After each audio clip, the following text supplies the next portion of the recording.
kaya di umano napikon etong si Congressman Marcoleta sa naging banat sa kanya mga kababayan ni Kumador o Commodore J. Tariela. Dahil kung matatandaan nyo, di ba sinabi ni Congressman Marcoleta na wala daw West Philippine Sea?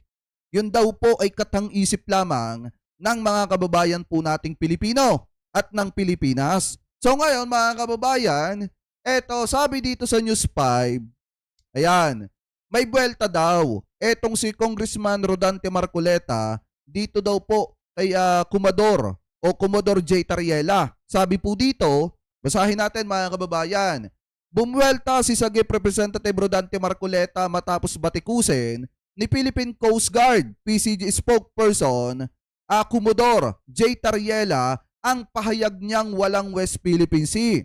Sa programang News and Views ng One News, ipinaliwanag ni Marcoleta na Pilipinas lamang ang gumagamit sa pangalang West Philippine Sea para itawag sa bahagi ng South China Sea na pasok sa ating Exclusive Economic Zone or etong EEZ. Hindi umano ito nakasulat sa ibang mapa ng karagatan sa mundo. Totoo naman mga kababayan, yung sinasabi po niya. Pero sa Philippine map, nakalagay po yung West Philippine Sea. Oo, tayo nga lang yung gumagamit nun. At least mga kababayan, sa mapa natin, nakalagay yung West Philippine Sea at yung teritoryo na kinukuha natin or yung teritoryo na ipinaglalaban po natin, idinaan po natin yan sa legal na proseso mga kababayan at meron tayo mga dokumento at patunay na atin po yan dahil nga naipanalo po natin yan mga kababayan noong July 12, 2016. Kaya nga kung titingnan nyo mga kababayan, marami sa mga kababayan Pilipino po natin ang nag-react noong sinabi niya nakatang-isip lamang po ng Pilipinas yung West Philippine Sea. So ngayon, para mas maintindihan nyo, mga kababayan, eto yan. Wait lang, punta tayo sa ating YouTube channel and then, eto, punta tayo dito sa home.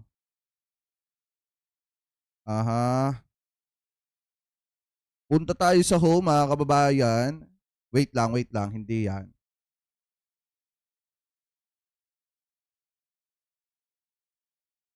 Jake Magnus. Ito.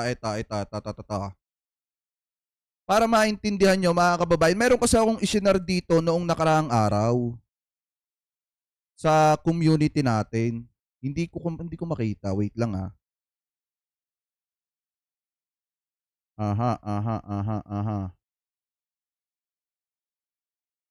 Hindi, ituloy muna natin to. So sabi pa dito, balik muna tayo dito. Sabi dito mga kababayan, ito daw yung sabi ni Congressman Rodante Marcoleta. Papaano kasi yung isang kumador bigla na lang nagsalita na ako ay traidor o traitor? Saan ka naman nakakita ng kumador na ganyan? Ayon kay Marcoleta, kung kumador siya o kumodor siya, kumodor siya talaga, basahin niya yung libro kung saan nakasulat ang lahat ng karagatan dito sa planetang ito, meron ba siyang mababasang West Philippine Sea? Hindi ko sinasabing wag tayo magkaroon ng ganoong katawagan. Dagdag ng kongresista. Iginiit ni Marcoleta ang ating karapatan sa sarili nating EEZ. Ano pa naman ang itatawag dito? Yan yung sabi ni Congressman Marcoleta, bigla din siyang kumabig dito. Sinabi niya ngayon na karapat dapat lang naman na igiit natin yung karapatan po natin sa West Philippine Sea. Pero may tanong siya sa huli na ano daw ang itatawag doon. Ngayon mga kababayan, hinanap natin yung video na kung saan bumuelta etong si Congressman Marcoleta dito po kay Commodore J. Tariela. Kasi kung titingnan nyo, binasa natin yan sa inyo eh. Wala naman tayo nakita na sinabihan siyang traidor. May sinabi bang traidor etong si Commodore J. Tariela? Wait lang, hanapin ko yung inano ko dyan, mga kababayan. Pagkakaalam ko, walang binanggit na, may binanggit bang traidor? Wait lang, basahin natin. Sabi dito, eto yan yung tinalakay natin nung nakaraang February 4 ito mga kababayan. Sabi dito, binatikos ni Tariela si Marcoleta sa mga pahayag sa West Philippine Sea. Hindi maganda ang naging pahayag ni Sagip Parteles Representative Rodante Marcoleta sa West Philippine Sea na tinatalagang tagapagsalita ng Philippine Coast Guard PCG sa mga usapin tungkol sa Western Section ng Exclusive Economic Zone or EEZ ng bansa. Tinuligsa ni Commodore J. Tariela, tagapagsalita ng PCG para sa West Philippine Sea, ang sinabi ni Marcoleta sa isang pagdinig ng House Tri-Committee sa paglaganap ng fake news noong Martes. Sabi dito mga kababayan, ito yung binitawan ni Congressman Rodante Marcoleta na salita. There is nothing as West Philippine Sea, Marcoleta said during the hearing proving online misinformation. This is a creation by us or ginawa lang natin. Ibig sabihin, tayo lang yung nagsabi ng West Philippine Sea or gawa-gawa lang ng Pilipinas sa madalit salita. So ngayon, biglang bumuelta. Etong si J. Tariela, etong si Commodore J. Tariela, sabi dito, biglang direktang tugon dito, sinabi ni Tariela sa isang post sa X, dating Twitter, ay nagsabi ang pagkarinig ng isang tao na nagsasabing ang West Philippine Sea ay gawa-gawa lamang ng gobyerno ng Pilipinas ay isang disservice at isang kahihiyan sa kanilang buong partido, ang organisasyong kinabibilangan nila at maging ang sarili nilang pamilya. So parang ang sinasabi dito, kahihiyan po yun sa isang tao na nagsasabi na ang Pilipinas ay gumagawa-gawa lamang ng pangalan or gumagawa-gawa lamang ng West Philippine Sea or yung West Philippine Sea ay gawa-gawa lamang ng Pilipinas. Ibig sabihin ni Commodore J. Tariela dito, kung ikaw ay Pilipino at sasabihin mo yan, parang ikinahihiya mo na ikaw ay Pilipino dahil yung bansa mo gawa-gawa lamang yung teritoryong pinoprotektahan. So parang ganon ang sinasabi dito mga kababayan ni Commodore J. Tariela. Ngayon mga kababayan, nagalit etong si Congressman Rodante Marcoleta at ito po yung naging pahayag niya. Pakinggan po natin mga kababayan. So ito i-play po natin. Ikine-credit po natin ito sa News 5 Everywhere. Ano po, so ito i-play na po natin. Recently, you were quoted as saying that there's no such thing as the West Philippine Sea. What did you mean by this, Congressman, exactly? Para And then, tingnan nyo din mga kababayan ha kung paano siya kumambyo. medyo malinaw po sa atin lahat. Ang sinasabi ko dyan, technically speaking, yung West Philippine Sea, tayo lang ang kumikilala doon. Yes. Sapagkat yun ay nagsimula nung pumunta rito yung Secretary of State Hillary Clinton na siyang nagbanggit ng West Philippine Sea. Hindi, sabi mo sabi mo walang West Philippine Sea at yun ay gawa-gawa lamang. Creating by us, tayo lang yung nag-imbento nun. Yun ang pagkakasabi niya. Alam niyo mga kababayan, kung hindi niya sinabi yon, yung mga salitang yon, hindi naman po siya mababatikos. So kaya kasi siya nang gagalaite kay Commodore J. Tariela kasi mga kababayan, after niya sabihin yon, biglang nag-post sa kanyang Twitter etong si Commodore J. Tariela at ganun nga ang sinasabi na kung sasabihin mo yan, parang kinahihiya mo ang iyong lahi, parang kinahihiya mo ang iyong pagiging Pilipino. Saan ka ba naman nagkatala? Sabihin mo na walang West Philippine Sea at yun ay gawa-gawa lamang po natin. Ano po ngayon, ipagpatuloy pa natin. So mula doon ay gumawa ng executive order yung dating Pangulong Pinoy at doon ay sinabi niya na meron tayong West Philippine Sea. Alam mo naman yung mga kababayan natin, imbes na pakinggan nila yung katwiran, paano kasi yung isang Commodore bigla na lang nagsalita na ako ay traitor. Saan ka naman nakakita ng Commodore na ganyan? Kung Commodore siya talaga, basahin niya yung libro kung saan nakasulat ang lahat ng karagatan dito sa planetang ito. Yes. Meron ba siyang mababasang West Philippines? Hindi ko sinasabing huwag tayong magkaroon ng ganong katawagan. Pero ang sinasabi ko, yung West Philippine Sea, ito yung exclusive economic zone. Kaya ko lang sinabi yun sapagkat nung pinatawag ang mga vloggers, ginagamit daw yung kung sino-sinong vloggers, mga fake news. At sabi ng CICC, kailangan i-educate natin ang mga Pilipino. Okay naman yun, sabi ko, tama na educate natin ang Pilipino sa komplikasyon at sa complexities ng bahagi na yan ng ating karagatan sapagkat marami ang hindi nakaka-intindi dyan. Kung magbablog sila, hindi nila alam ang tuntunin at pinagmumulan napapahiya lang tayo kasi hahanapin ng mga vloggers ng ibang bansa halimbawa, ano ba yung pinagtatalungan ng West Philippine Sea? Hindi naman nakasulat yun Pero kahit walang pangalan yun, Angelo, gusto kong ipakita, ipaalam sa lahat ng mamayan, kahit wag nating pangalanan yun, atin talaga yun. Yun ay That's ating the exclusive one! economic zone. Ang gusto ko lang, ipagtanggol natin ang ating sariling atin nang hindi tayo emosyonal at hindi tayo Hindi kasi ang problema kasi, yung naging pahayag ni Congressman Rodante Marcoleta, ang dinirekta niya agad mga kababayan, sinabi niya, walang West Philippine Sea at yun ay parang ang labas sa publiko, gawa-gawa lang ng Pilipinas. Natural magre-react ang marami sa mga kababayang Pilipino po natin.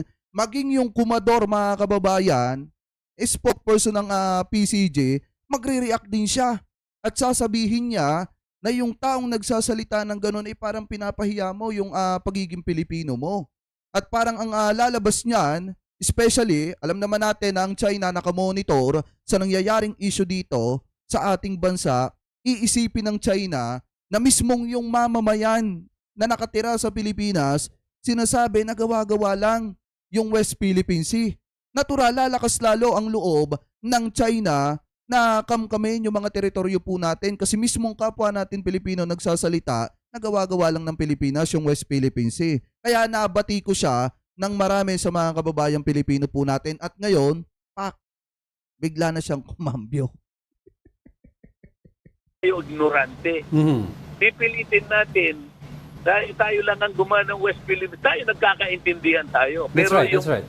world community, the community of nations, pagka tiningnan nila yung South China Sea, wala silang makikitang West Philippines Sea sapagkat hindi naman natin pinasulat.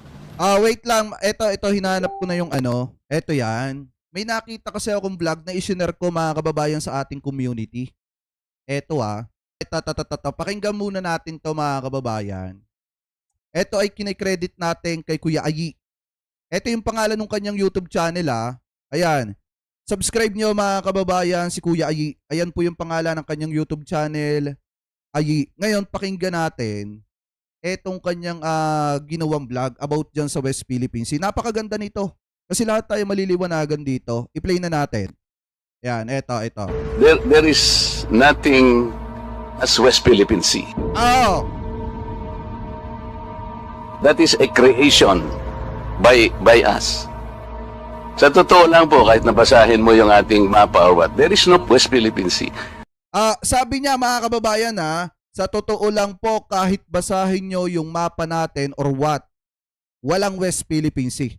Yan po yung pagkakasabi niya.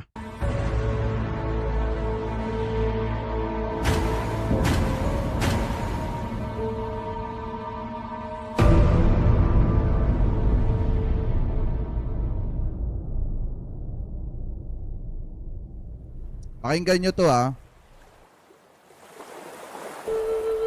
Alam niyo ba na ang West Philippine Sea ay hindi lang basta dagat?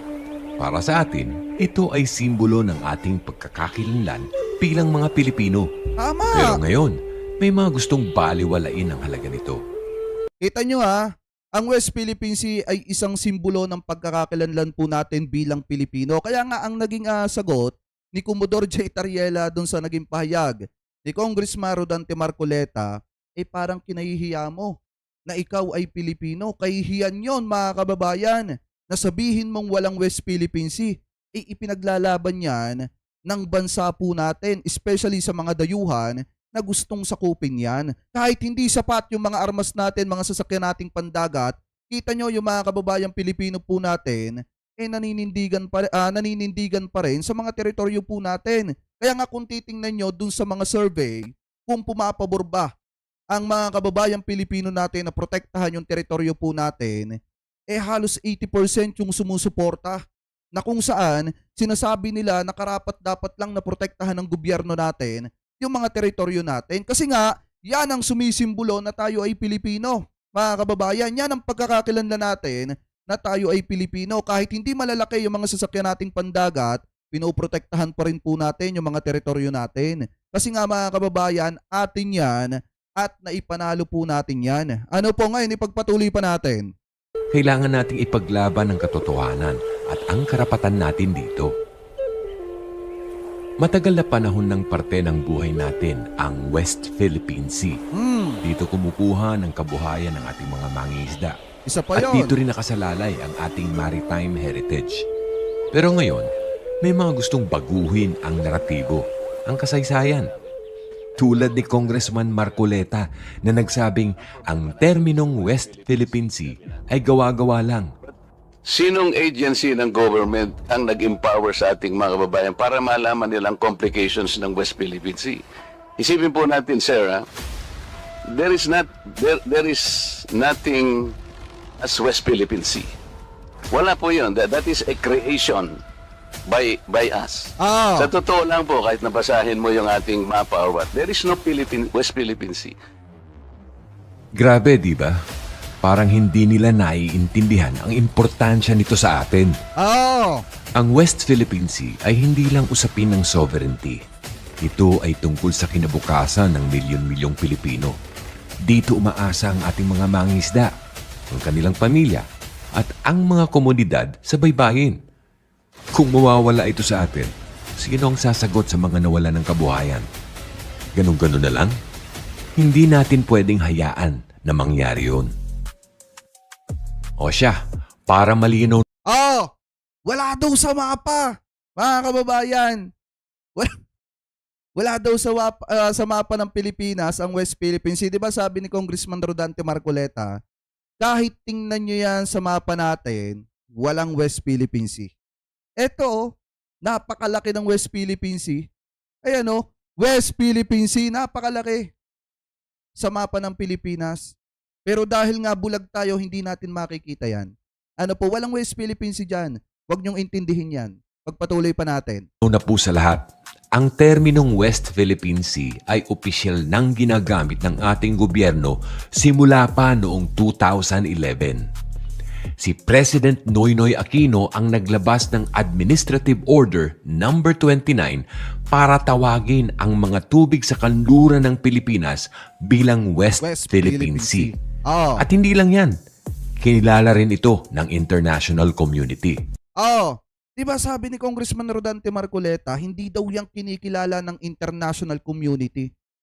Diba yun ang pagkakasabi mga kababayan ni Congressman Rodante Marcoleta na hindi po kinikilala yan ng international community. Kaya nga gawa-gawa lamang po yan ng Pilipinas. Eh ngayon mga kababayan, maliwanag naman dito. Kaya ako kasi isinare ito kasi mga kababayan, eto yan, kung makikita nyo may mga resibong inilalabas dito. Ano po dito sa bidyong ito na kung saan mga kababayan, kinikilala yan, yung West Philippine Sea, kinikilala yan internationally. Tapos sasabihin lang ni Congressman Marcoleta na hindi po kinikilala yan sa international. Anyway, pagpatuloy pa natin. Ng international community. Halimbawa, noong 2016, ang UNCLOS Arbitral Tribunal Yan. sa ruling nito na pabor sa Pilipinas ay nagbigay diin sa ating sovereign rights sa mga lugar na sakop ng West Philippine Sea. Sa ating saligang batas, kahit hindi direktang binanggit ang West Philippine Sea, ang Article 12, Section 2 ay nagsasabi na ang Pilipinas ay may exclusive rights sa ating maritime zones. Diba? Kasama na ang EEZ. Kaya, bakit ngayon may nagdududa? Bakit ngayon may gustong baguhin ang narrative? Hindi po territory ang issue in the South China Sea. Ang issue dito is our maritime rights. The maritime rights designated by our exclusive economic zone. Oh. These are not territories under public international law. Congressman Marcoleta, hindi po ito gawa-gawa. Ito ay historical fact at legal truth. Hearing someone claim that the West Philippine Sea is merely a fabrication of the Philippine government is a disservice and embarrassment to their entire party, the organization they belong to, and even their own family. Diba? Kaya tayong mga ordinaryong Pilipino, kailangan nating maging alerto. Huwag nating hayaang baliwalain ang ating karapatan sa West Philippine Sea. At kay Congressman Marcoleta, hinihimok po namin kayo na tumigil sa pagpapakalat ng maling impormasyon. Ang pagbabago ng narrative ay hindi lang nakakasira sa ating kasaysayan. Nakakasira rin ito sa effort ng gobyerno at ng international Yan kasi ang problema mga kababayan, galit na galit sila sa mga vlogger na nagpapakalat daw ng fake news. Pero isa pala sila mga kababayan, di umano, di ko naman sinasabing totoo, di ko naman sinasabing hindi rin totoo. Di umano pinagmumula ng fake news. Saan ka ba naman nagkasala sabihin mo na yung West Philippine Sea ay gawa-gawa lamang po natin? Kasi pag sinabing gawa-gawa yan mga kababayan, wala tayong pinanghahawakan dyan, kinakamkam lang natin yung teritoryo at wala tayong, sa madalit salita, walang pagkakakilanlan yung mga teritoryo po natin at gusto lang nating kamkamin yon. At dahil gusto nating kamkamin yon, yung gagawa lang tayo ng pangalan na magpapatunay na atin yung mga teritoryo na yon. Kaso nga lang ang problema mga kababayan, eto kasing teritoryo na ipinaglalaban natin, eto po ay naipanalo natin sa international mga kababayan sa The Hague, Netherlands. Kaya nga kung titingnan nyo mga kababayan, lagi natin binabanggit yung petsa kung kailan natin na ipanalo yan, July 12, 2016. Tapos sasabihin lang ni Congressman Rodante Marcoleta na gawa-gawa lang ng Pilipinas yung West Philippine Sea. Anyway, ipagpatuloy pa natin. community na protektahan ang ating sovereign rights. Dapat tayong magsalita, magbahagi ng tamang impormasyon at ipakita na hindi tayo papayag na mawala sa atin ito. Ang West Philippine Sea ay sa atin Tama! at dapat nating ipaglaban ito para sa kinabukasan ng ating bansa. Sa bawat alon ng West Philippine Sea, may kwento ito ng tibay at dangal ng mga Pilipino. Huwag nating hayaang mawala yun. Sabay-sabay tayong tumindig, magbahagi ng kaalaman at ipagtanggol ang ating karapatan para sa Pilipinas, para sa West Philippine Sea. O yan o, di ba? Napaka mga kababayan, napakaliwanag ng pagkakapaliwanag dito ni Kuya Ayi. Kasi nga naman mga kababayan, saan ka ba naman nagkatala? Kung pakikinggan mo yung sinasabi ni Congressman Rodante Marcoleta na ang West Philippine Sea ay hindi kinikilala internationally mga kababayan, madadala ka kung ikaw ay DD-set na taga-suporta ni Digong. Sasakyan mo yung sinasabi ni Congressman Rodante Marcoleta. Pero mga kababayan, kung ikaw ay pro-Pilipinas at mahal mo yung mga teritoryo natin, especially yung teritoryo natin sa karagatan, talagang may inis ka sa naging pahayag ni Congressman Rodante Marcoleta. Kasi mga kababayan, unang-una, mismong noong panahon ni Pinoy mga kababayan, naglabas siya ng executive order na kung saan nagpapatibay na dapat tawagin natin yung West Philippine Sea na West Philippine Sea na teritoryo po natin mga kababayan, and then ipinaglaban niya yan sa international sa The Hague, Netherlands mga kababayan, na kung saan nakuha natin yung tagumpay noong July 12, 2016.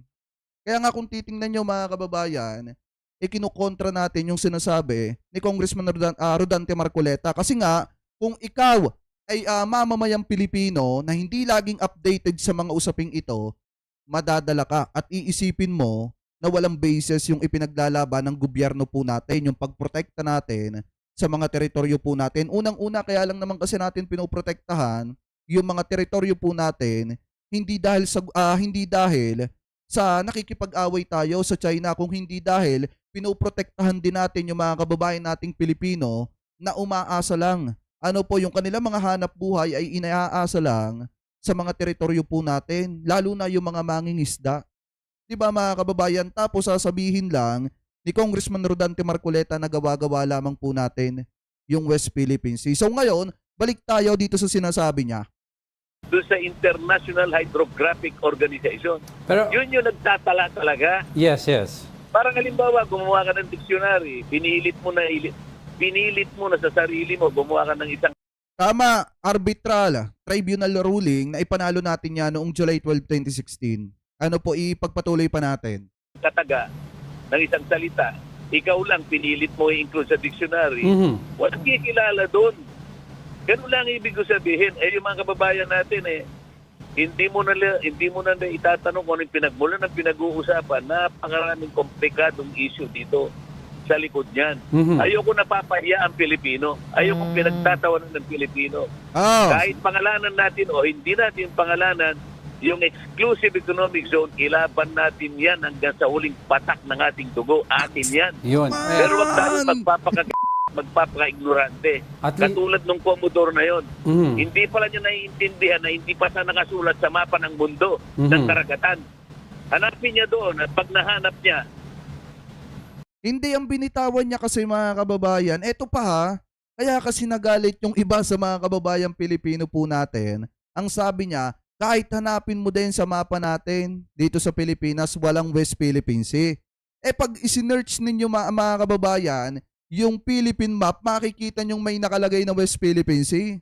Kaya nga mga kababayan, marami sa mga netizen ang nagalit po dito at sumama ang loob kay Congressman Rodante Marcoleta. At ang isa na doon mga kababayan na pumuna sa kanya ay walang iba kung hindi si Commodore J. Tariela, na ngayon ay galit na galit mga kababayan etong si Congressman Rodante Marcoleta at sinasabi niya na hindi daw naiintindihan ni Commodore J. Tariela yung kanyang sinasabi. Ano po, anyway, pagpatuloy pa natin. hanapin niya at magkita kaming dalawa. Kung Yan. makikita niya, ipamukha niya sa akin. Kapag hindi niya nakita sa mapa ng karagatan ng mundong ito, mag-resign siya bilang Commodore sa wala tang naiintindihan. Ayun. Wala talaga sa mapa ng ng buong mundo kasi nakalagay dun sa mapa South China Sea. Pero sa mapa ng Pilipinas, naando dun po mga kababayan yung West Philippine Sea. Ano po, ipagpatuloy pa natin. At Who is this, at Kong? least- Si Commodore Tariela po? You're talking about him? Ano ka mo? You're talking about Commodore J. Tariela, the spokesperson po ng PCG on the West Philippine Sea? Yes, I'm referring to him because hindi niya naiintindihan ang pinag-uusapan sa committee hearing na kung saan nagagamit ang complexity ng South China Sea, bigla niya sinabing traitor ako. Congressman Mark, Meron ka bang Wait nga, basahin natin yung buong niya, yung buong naging pahayag niya. Wait lang. Ito yung ginawan ko ng reaction video noon na kung saan, ito pa yung sabi dito. Ano ba yung sabi ni Commodore? Yan. Bilang direktang tugon, ito daw bilang direktang tugon dito, sinabi ni Tariela sa isang post sa X, dating Twitter, ay nagsabi, ang pagkarinig ng isang tao na nagsasabing ang West Philippine Sea ay gawa-gawa lamang ng gobyerno ng Pilipinas ay isang disservice at isang kahihiyan sa kanilang buong partido, ang organisasyong kinabibilangan nila at maging ang sarili nilang pamilya. Wala naman sinabing traidor. Sabi pa dito mga kababayan, basahin pa natin. Pagpapatuloy ni Tariela, paano haharapin ang mga nakababatang henerasyon ngayon at sasabihin sa kanila ng ating Exclusive Economic Zone or EEZ sa kanlura ng ating kapuluan ay wala na epektibong sumusuko sa paglaban upang igiit ang kanilang mga karapatan bilang Pilipino sa West Philippine Sea. Sa parehong pagdinig, sinabi ni Marcoleta na walang West Philippine Sea sa mga mapa ng bansa. Ang mga komplikasyon ng West Philippine Sea ay hindi na ipaliwanag sa ating mga tao, sabi pa ni Marcoleta. Noong 2012, nilagdaan ni Pangulong Benigno Aquino ang isang administrative order na pinapalitan ang pangalan ng South China Sea na tubig sa loob ng kanluran bahagi ng EEZ ng bansa bilang West Philippine Sea. Taliwa sa sinasabi ni Marcoleta, inutusan din ni Aquino ang National Mapping, ang Resources Information Authority na gumawa at maglathala ng mga chart at mapa ng Pilipinas na nagpapakita ng West Philippine Sea. So ngayon, di ba mga kababayan, maliwanag yung sinabi dito ni Commodore J. Tariela, sinabi ni Congressman Rodante Marcoleta na tingnan sa na sinabi na wala daw yung West Philippine Sea sa mapa ng bansa. Bansa! Ibig sabihin, sa mapa po natin. Ngayon mga kababayan, subukan nyo mag-search ng mapa ng Pilipinas kung wala ba talaga doon ang West Philippine Sea. So sabi pa dito mga kababayan, basahin pa natin. Ang yumaong Pangulo ay gumawa ng ganoong hakbang sa hangarin na higit pang igiit ang mga karapatan sa soberanya ng Maynila. Noong termino ni Aquino, nang dinala ng Maynila ang Beijing sa Permanent Court of Arbitration sa The Hague, Netherlands upang labanan ang malawakang pag-angkin ng huli sa South China Sea. Ibig sabihin, pag-aangkin ng China sa South China Sea noong Hulyo 2016, isang international tribunal ang nagpasya ng hustong pabor sa Maynila habang epektibong pinawawalang bisa ang siyam na linya ng Beijing na ngayon ay 10-dash line. Ang claim, sabi pa dito mga kababayan, iba na pala ito mga kababayan, ibang balita na pala ito. So ngayon, kung titingnan nyo, noong July 12, 2016, ipinanalo po natin yan at iginawad sa atin yung karapatan natin sa mga teritoryo po natin.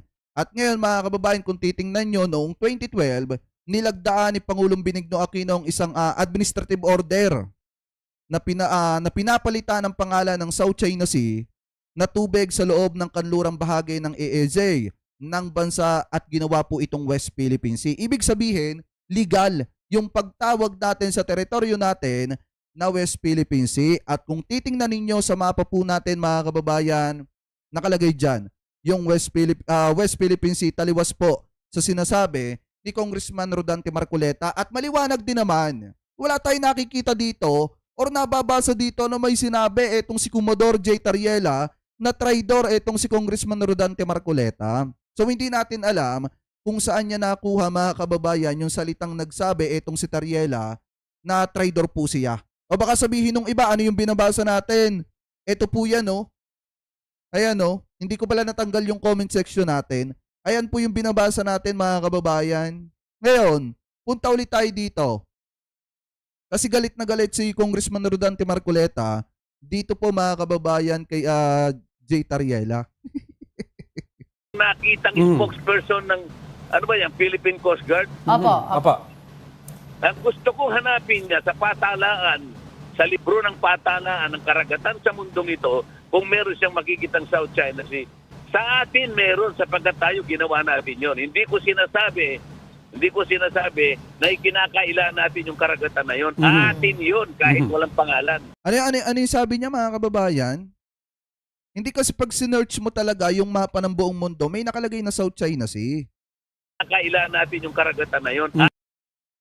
Sa atin meron sapagkat tayo ginawa. Wait lang, ulitin natin to. Galit na galit siya dito eh.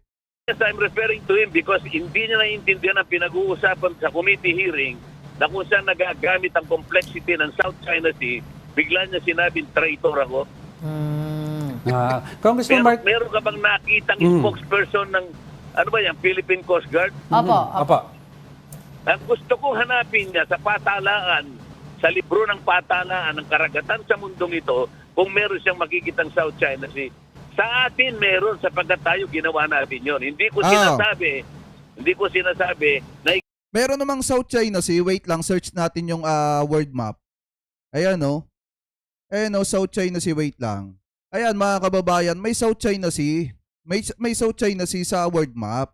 Pero mga kababayan, ang tinutukoy kasi ni Commodore J. Tariela yung sinabi ni Congressman Rodante Marcoleta na kahit tingnan sa mapa ng Pilipinas, wala kang makikita na West Philippine Sea. Ano po? So ngayon, balik tayo dito. Kinakaila natin yung karagatan na yon. Atin yon kahit walang pangalan. Kaya lang, huwag tayo magpapaka-emosyonal at magpapaka-ignorante na pipilitin natin ang buong mundo kinikilala yun. Hindi po. Kahit hindi kilalanin ng buong mundo, atin yun. Yun ang aking masasabi dyan. At least malinaw po yun, Congressman Marcoleta. Yung West... paano yung Tariela na Commodore na yan? Yan ang bigla na lang gumawa ng vlog na sinasabing traitor ako. Ayan. Congressman, kung... Tingnan mo, kaya ito yung nagpapatunay na maraming hindi nakakaalam dito, kaya nga komplikado ito. Sinabi ko nga, at sinuportahan ko yung ICC, at CICC na i-educate natin ang ating mga kababayan para hindi tayo napapahiya, para hindi tayo pinagtatawanan ng mga kalaban natin. Yun. Congressman, yung West Philippine Sea na rini-refer po ng AO29 ni Pinoy, yung ano bang parts po yun? Ano ba dapat itawag natin doon kung hindi po yung actual terminology na West Philippine Sea? Hindi, nasa sa atin yung kung gusto natin tawagin ng ganon. Pero sinasabi ko, wala pa sa patalaan sapagkat hindi pa kinakiligilala ng ng Global Mapping Institution. Ito nga yung International Hydrographic Organization.